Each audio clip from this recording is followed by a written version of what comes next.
বিসমিল্লাহির রহমানির রহিম। প্রিয় বন্ধুরা, সবাই কেমন আছেন? এখন আশা করি সবাই ভালো আছেন। এখন বাজে 12:58 আর এখন আমি যাচ্ছি আমাদের মাঠের উদ্দেশ্যে। কারণ আমি যে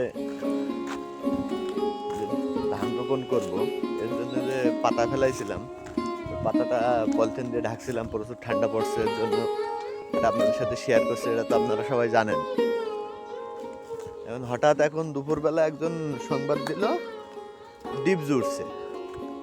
এখন আমার ওই যেখানে পাতা ফেলাইছি ওইটা হলো ডিপের নলের পাশে, ডিপের নলের সাথে জমিটা। এর জন্য ওই পলিথিন দিয়ে ঢাকা, ওই আমার জমিতে পানি ঢুকে গেছে ডিপের নল থেকে। এবার এখন ওটা যদি পলিথিন আমি না উঠাই তাহলে পাতা নাকি পচে যাবে। এর জন্য আমাদের বললো যে তোমাদের পলিথিনগুলো উঠাই নিয়ে এসো। আমি উঠাইতে যাচ্ছি। এখন মাঠে কেউ নেই, এক দুজন আছে, এখন সবাই বাড়ি থাকার কাজটা শেষ হয়ে গেছে। আর আমি সেই সময় যাচ্ছি মাঠে। আমি যাচ্ছি আর আমার সাথে আছে আমার খালু হামিম। খালু ছিল মোড়ে বসা, বললাম খালু চলো হেঁটে আসি, মাঠ থেকে পলিথিনগুলো উঠাই নিয়ে আসি। তো চলেন। এখন প্রায় চলে আসি আমরা, অনেক সময় ধরে হাঁটছি। এখন এটা আপনাদের দেখাচ্ছি যাতে এটা পলিথিন উঠাইলে ভালো হবে না কি পলিথিন থাকলে ভালো হবে, আপনারা একটু কমেন্ট করে জানাবেন। এখন চলুন আপনাদের দেখাচ্ছি আমরা যে সবাই পলিথিন উঠাই নিচ্ছে, এখন সবার পাতায় পানি দিচ্ছে।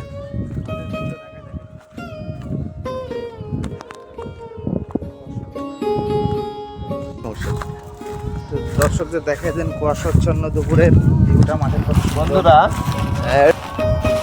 এবার আমরা সে আমাদের পাশে চলে আসি।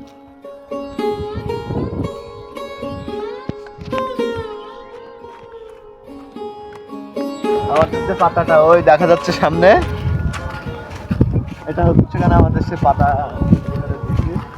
পানি দিতে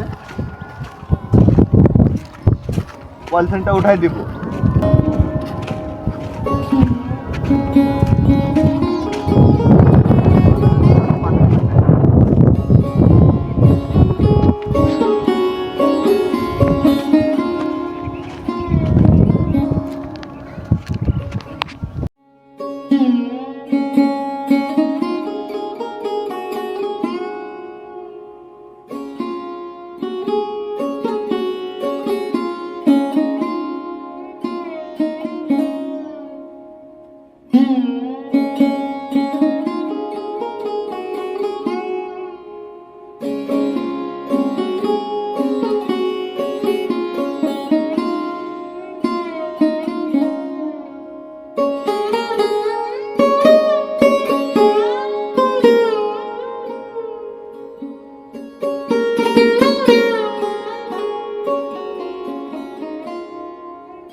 মাশাআল্লাহ, দেখুন এই পাতাটা আর এই পাতাটা একই দিনে লাগানো।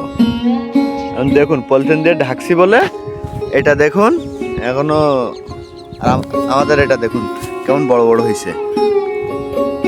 এর জন্য ঠান্ডা পাতায় যত ঠান্ডা কম লাগবে পাতা তত ভালো হবে। দেখুন আপনারা নিজের চোখে দেখুন, দেখাচ্ছি।